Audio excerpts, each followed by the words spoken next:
Good evening friends. आज मैं नई सीरीज लेके आई हूँ जो है चौहान वंश का परिचय, यानी कि चौहान वंश क्या होता है। देखो, पृथ्वीराज चौहान और इन सब के बारे में सबके नाटक आप लोगों ने जरूर देखे होंगे। तो देखो, चौहान वंश को अग्निवंशी राजपूतों में गिना जाता है। इसका उद्गम अरावली पर्वत के पास स्थित आबू पर्वत, यानी कि जो माउंट आबू है उससे माना जाता है। मतलब ऐसा माना जाता है कि जो चौहान है ना, वो माउंट आबू के पास से ही निकले हुए हैं। प्राचीन ग्रंथों के अनुसार अग्निकुंड से 4 वंश निकले: परमार, परिहार, सोलंकी और चौहान। तो ये अग्निकुंड के वंशज हैं। ठीक है, यहाँ तक क्लियर है आपके। अब देखो, चौहान वंश के प्रमुख शासक कौन कौन से हैं। तो पहला है विग्रहराज द्वितीय। ठीक है, इन्होंने दिल्ली और अजमेर के पास अपना शासन फैलाया। तो इन्होंने दिल्ली और अजमेर के पास इन्होंने अपना शासन फैलाया। मतलब चौहान शक्ति को मजबूत करने वाली शुरुआती शासकों में से थे ये। ठीक है, इम्पॉर्टेंट है।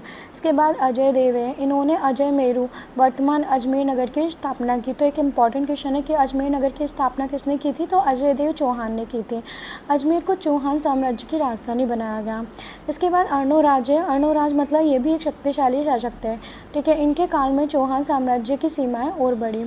इसके बाद विग्रहराज चतुर्थ। विग्रहराज चतुर्थ भी इम्पॉर्टेंट है। इनका शासनकाल सांस्कृतिक और साहित्यिक दृष्टि से महत्वपूर्ण था। इन्होंने संस्कृत में नाटक हरकेली नाटक लिखा था। तो ये क्वेश्चन इंपॉर्टेंट है, आया हुआ एग्जाम में। विग्रहराज चतुर्थ ने कौन सा नाटक लिखा। तो हरकेली नाटक लिखा। अब इसके बाद पृथ्वीराज चौहान, ये तो मोस्ट इम्पॉर्टेंट ये चौहान वंश के सबसे प्रसिद्ध शासक थे। इनके पिता सोमेश्वर चौहान थे। पृथ्वीराज चौहान ने मोहम्मद गोरी से 2 युद्ध लड़े। पहला तराइन का प्रथम युद्ध जो कि 1191 था, इसमें गोरी को हराया गया, मोहम्मद गोरी हारा गया।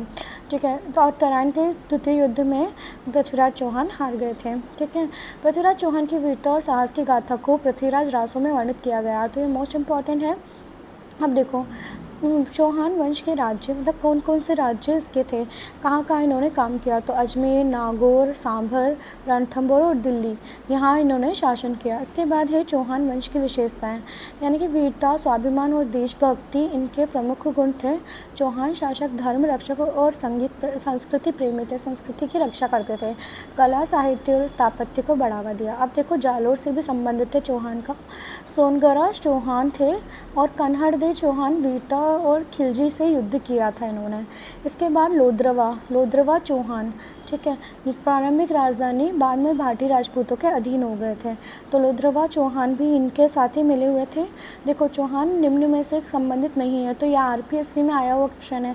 मैं आपकी अब नई सीरीज लेके आई हूँ जो कि एग्जाम्स में आए हुए क्वेश्चन है आरपीएससी के। ये हमारे संस्कृत डिपार्टमेंट का टीचिंग का एग्ज़ाम था 2nd ग्रेड का, उसके अंदर आया हुआ है। तो देखो, कौन सा नहीं था। तो देखो, नाडोल भी हमने पढ़ा कि नाडोल से भी संबंधित थे, जालोर से भी संबंधित थे, रणथंभौर से भी संबंधित थे और लोद्रवा से भी संबंधित थे चौहान। लेकिन मतलब इसका फाइनल आंसर क्या है, उपयुक्त सभी।